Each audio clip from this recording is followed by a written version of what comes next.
Hello friends, welcome back to my channel. तो इस video में एक छोटी सी बात कहने वाली हूँ। यहाँ पे मैं आपको जो एलडीसी का पेपर हुआ है ना, उसका जो सिलेबस है एक बार मैं आपको वो दिखाना चाहती हूँ, और एक बार जो आपका डायरेक्ट रिक्रूटमेंट का सिलेबस है वो आपको यहाँ पर दिखाना चाहती हूँ। तो थोड़ा सा आपको यहाँ से डिफरेंस पता चल जाएगा।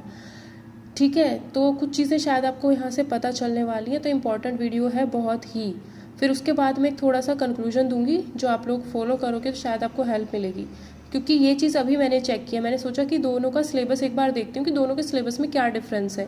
तो वो डिफरेंस मैं आपको यहाँ पर बताने वाली हूँ, तो वीडियो को प्लीज़ एंड तक ज़रूर दिख लेना इस वीडियो को। ठीक है, तो यहाँ पर जो सिलेबस अगर आप देखोगे, अगर मैं सिलेबस की बात करूँ तो मैं आपको सिर्फ सब्जेक्ट वाले सिलेबस की बात करूँगी, बाकी तो नहीं कहूँगी। ठीक है, अगर देखो पहले ये पीजीटी मैथमेटिक्स का देख लो ज़रा, टीजीटी वालों की भी मैं बात करूँगी इसमें।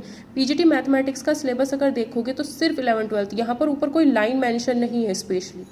ये एलडीसीई वालों का है, जो लिमिटेड डिपार्टमेंट वाले हैं, जो सिर्फ केवीएस में जॉब करते हैं उनके लिए है।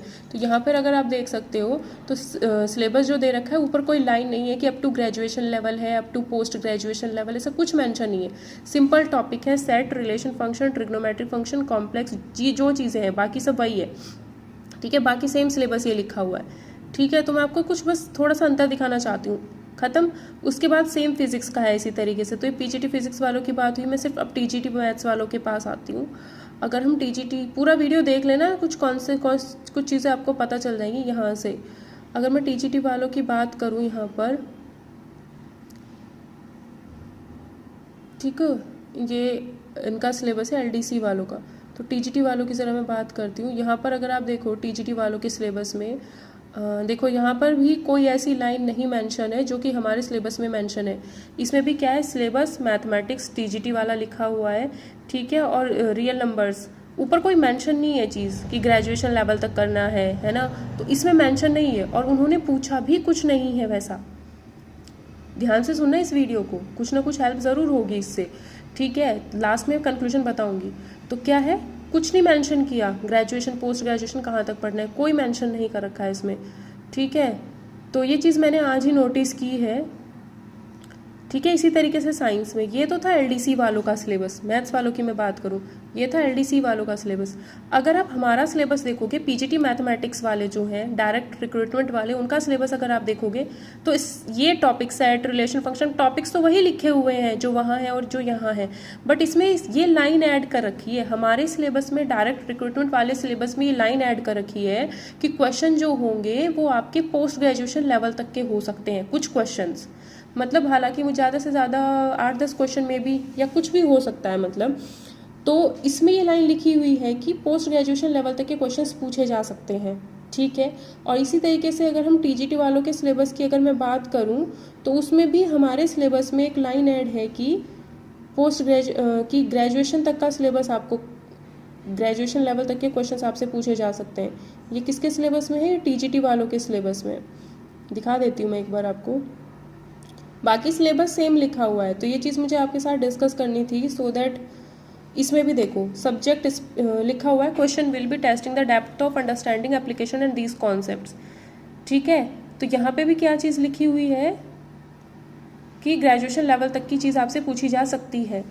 और बस एक कंक्लूजन मैं आपको यहाँ बताऊंगी कि जब हमारा एलडीसी का पेपर हुआ है ना, जो उसमें उन्होंने सिर्फ 9th-10th का सिलेबस दिया है, वही चीज़ें आपसे पूछी गई हैं। ठीक है, पीजीटी में भी उन्होंने सिर्फ 11th-12th पूछा है, क्योंकि सिलेबस में वही चीज़ें मेंशन थी।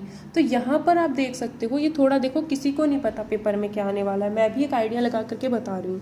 तो एक कंक्लूजन बताऊँगी, बस वो ध्यान रख लेना लास्ट में, कि ये जो सिलेबस है वो क्या कहते हैं आपका, इसमें बोल रखा है ग्रेजुएशन तक का। उन एलडीसी में तो बोला ही नहीं था कि ग्रेजुएशन तक का है टीजीटी वालों के लिए, और पीजीटी वालों के लिए पोस्ट ग्रेजुएशन तक का सिलेबस उसमें बोल रखा है, बट इसमें नहीं बोला हुआ है। तो यहाँ पर ऐसा हो सकता है कि कुछ क्वेश्चंस आपकी नॉलेज को टेस्ट करने के लिए मे भी डाल दिए जाएं, क्योंकि वो सिलेबस के हिसाब से ही चल रहा है। ठीक है, तो थोड़ा सा सब तो नहीं कर पाओगे। अगर पेपर अभी होता है, जो डेट्स दे रखी हैं, अगर अभी होता है, तो सारे के सारे स्टूडेंट तो जो ये सिलेबस दे रखा है, real number, polynomial, linear equation, quadratic, जितनी भी चीज़ें सिलेबस में दे रखी हैं, इसको करने के बाद एक्स्ट्रा चीज़ें पढ़ने का आपको टाइम ही नहीं मिलेगा। ठीक है, तो टाइम ही नहीं मिलेगा। लेकिन जो लोग बहुत पहले से तैयारी कर रहे होंगे, तो वो अगर थोड़ा बहुत 11th-12th बीएससी का टचअप लेना चाहते हो तो ले सकते हो, ठीक है। क्योंकि जो ये इन्होंने कह दिया ना ग्रेजुएशन लेवल तक, वो चीज़ें क्या आएंगी किसी को कुछ खास कंफर्म नहीं है, ठीक है। तो जो लोग पहले से तैयारी कर रहे हैं, अगर उन्हें आता है 11th-12th का, टीजीटी का पेपर देने जा रहे हो, टीजीटी की बात करूँ तो टीजीटी का पेपर देने जा रहे हो, 11th-12th का अगर उन्हें आता है या फिर बीएससी का उन्हें थोड़ा बहुत पोर्शन आता है, तो उसको थोड़ा सा हल्का फुल्का टचअप ज़रूर दे लेना। लेकिन जिनका बिल्कुल साफ़ है 11th-12th और बीएससी का भी बिल्कुल साफ़ है, तो बिल्कुल छेड़ने की कोशिश भी मत करना, सिर्फ अपना ये सिलेबस करना, ठीक है। मैं सिर्फ उनकी बात कर रही हूँ जिनको अच्छी खासी मैथ्स की नॉलेज है, ठीक है। वो टचअप ले सकते हैं थोड़ा बहुत, क्योंकि उनके लिए अगर मैं हूँ तो मैं टचअप ले लूँगी ऊपर से, ठीक है। क्योंकि ये सिलेबस मेरे हाथों में से निकला हुआ है सारा, तो मैं सिर्फ अपने अकॉर्डिंग कह रही हूँ, ठीक है। तो वो चीज़ मैं बता रही हूँ कि ऐसा हो भी सकता है, क्योंकि वहाँ पे जो सिलेबस था उसी के अकॉर्डिंग चीज़ें पूछी गई हैं, यहाँ पर जो सिलेबस है उसी के अकॉर्डिंग चीज़ें पूछी जाएंगी। बट ये जो चीज़ लिख दी है ना level of graduation TGT mathematics वालों के लिए, तो अगर आप बहुत पहले से तैयारी कर रहे हो और वो चीज़ें आपको आती हैं तो थोड़ा सा टचअप ले लेना, सो दैट अगर कोई इक्का दुक्का क्वेश्चन फंस गया तो आप कर पाओ, ठीक है। ज़्यादा वो नहीं देंगे, ऐसे ज़्यादा क्वेश्चंस नहीं होंगे ग्रेजुएशन लेवल के, कम ही होंगे, ज़्यादा नहीं होंगे वैसे भी, ठीक है। तो ये सिलेबस आप लोगों को बहुत अच्छे से करना है। फर्स्ट ऑफ ऑल तो मैं सबसे यही कहूँगी कि जो सिलेबस है उससे घोल के पी जाओ, बहुत अच्छे से कर लो। कि सिलेबस में से वही मैंने एनसीईआरटी और आर डी शर्मा आप लोगों को कहा है, या RS अग्रवाल कर लो आर डी शर्मा की जगह, तो ये तो आप लोगों ने करना ही करना है टीजीटी वालों के लिए, ठीक है। अगर आता है ग्रेजुएशन का थोड़ा बहुत तो करो, नहीं आता है साफ है बिल्कुल मामला, तो कुछ छेड़ने की ज़रूरत नहीं है, कोई टेंशन लेने की ज़रूरत नहीं है, सिर्फ सिलेबस करो, फिर कुछ नहीं सोचना, ठीक है। तो ये मैंने आज ही देखा, मैंने कहा एक बार देख लेती हूँ कि एलडीसी वालों का सिलेबस क्या है और हमारा सिलेबस क्या है, कि हमारे सिलेबस में उनके सिलेबस में बस मुझे एक ये डिफरेंस दिख रहा है।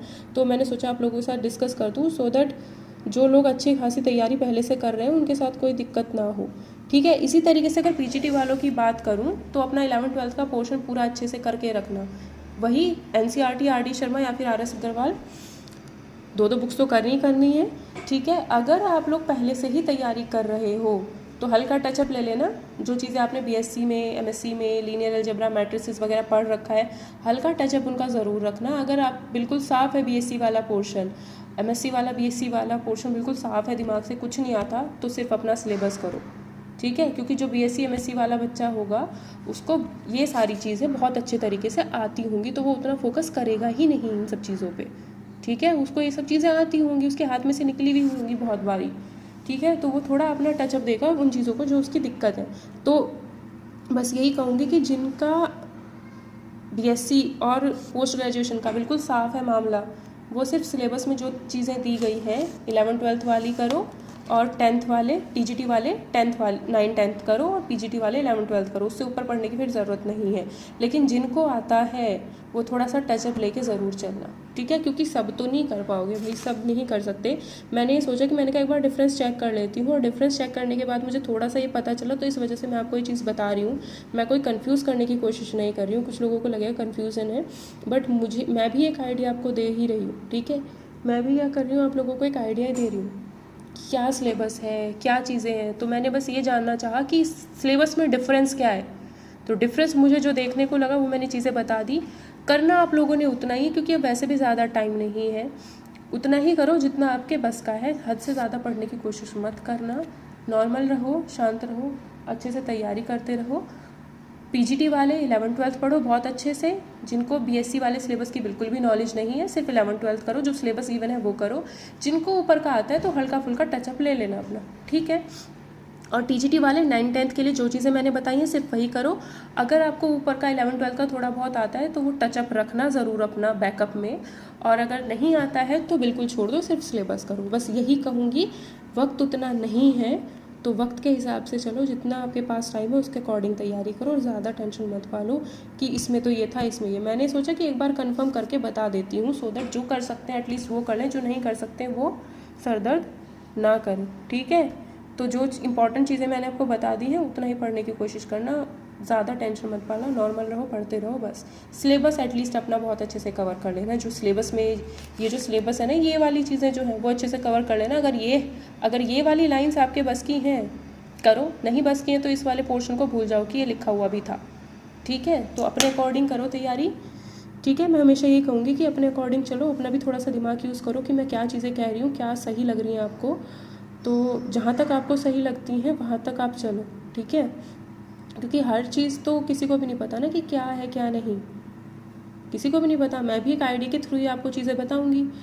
तो पेपर पैटर्न जैसे आजकल आ रहे हैं वो इजी ही मिलेंगे, इजी आ रहे हैं पेपर पैटर्न, जिसमें आपकी डीप थिंकिंग हो। आपका टाइम मैनेजमेंट वहाँ पर ज़्यादा मैटर करेगा, एग्जाम में टाइम मैनेजमेंट का खेल ज़्यादा रहेगा, इसलिए मुझे नहीं लगता ज़्यादा टफ क्वेश्चंस आएंगे, हल्के हल्के ही क्वेश्चंस आएंगे। थोड़ा घुमावदार चीज़ें हो सकती हैं कि लैंग्वेज का थोड़ा फ़र्क, और थोड़ा घुमा करके क्वेश्चंस आपसे पूछे जा सकते हैं, सो दैट आपका टाइम टेकिंग वहाँ पर हो और वो पोर्शन जल्दी करना है एग्ज़ाम में जो आपको लगता है मुझे ज़्यादा आता है। और चीज़ें मतलब कोई सा भी पार्ट छोड़ मत देना गलती से भी, ठीक है, क्योंकि नेगेटिव मार्किंग आपके पेपर में नहीं है। पढ़ते रहो, all the best for your exam, तैयारी करो बहुत अच्छे से। आई होप इस वीडियो से जो चीज़ें मैंने बताई हैं वो आप खुद देखकर भी कुछ समझने की कोशिश करोगे, ठीक है। LDC में जो सिलेबस दे रखा है उसी के अकॉर्डिंग उन्होंने सारी चीज़ें पूछी, उससे एक्स्ट्रा वो नहीं गए हैं। और इसमें भी लिख रखा है शायद ना जाएँ पोस्ट ग्रेजुएशन ग्रेजुएशन तक, शायद ना जाएँ, जहाँ तक मुझे लगता है मुश्किल ही जाएंगे। तो थोड़ा इस चीज़ को आप ध्यान रखना।